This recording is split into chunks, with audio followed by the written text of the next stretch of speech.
Good morning. This is Ed Wilson, the Microsoft Scripting Guy, and today I want to talk a little bit about PowerShell class inheritance on what is PowerShell 5.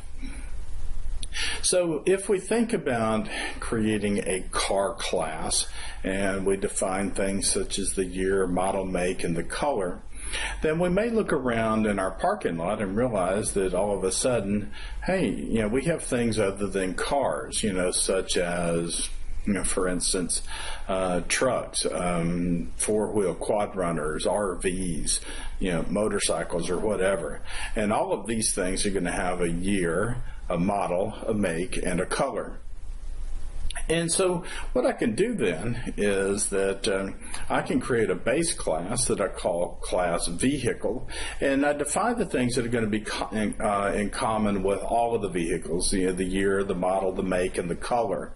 And then once I do that, then when I go to create my car class, for instance, then I just simply inherit from this class, and then I can use that. So here's an example then. So in this code here, I have the base class, the vehicle, and I've got the year, the model, the make, and the color, and these are all defined in the base class. Well, then what I do is I inherit that base vehicle class and I create my car class.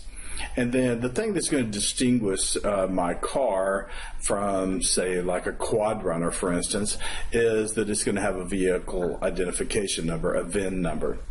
And so when I run this and then I go to create a new instance of the car class, so I go car new, then you can see that it has the VIN, the year, the model, the make, and the color. And I didn't define any of these things on my car class. Those were all defined on my vehicle class. And then I just simply inherited them when I did this.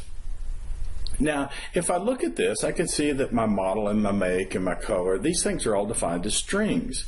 But when I was creating my car class earlier, I created enumerations. The problem is that if I created an enumeration for a motorcycle, then it may have things that are makes and models that wouldn't really be applicable to, say, the car class, but it would be to the motorcycle class. So what I can do then is I can just leave these as strings, and then when I inherit from the vehicle, then I'm going to override the model or the make and the color in this case.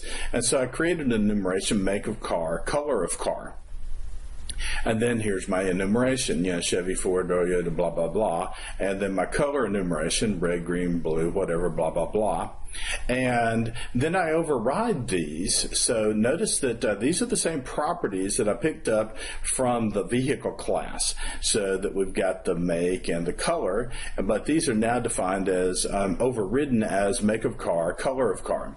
So when I run this and create this, and now then I come back and we'll store this in a variable A. Then I say $A, and I look, and I can see that I've got these. But then now I can say that .color is equal to 3. And then I say $A, come back, and now that we've got a green car, I say that my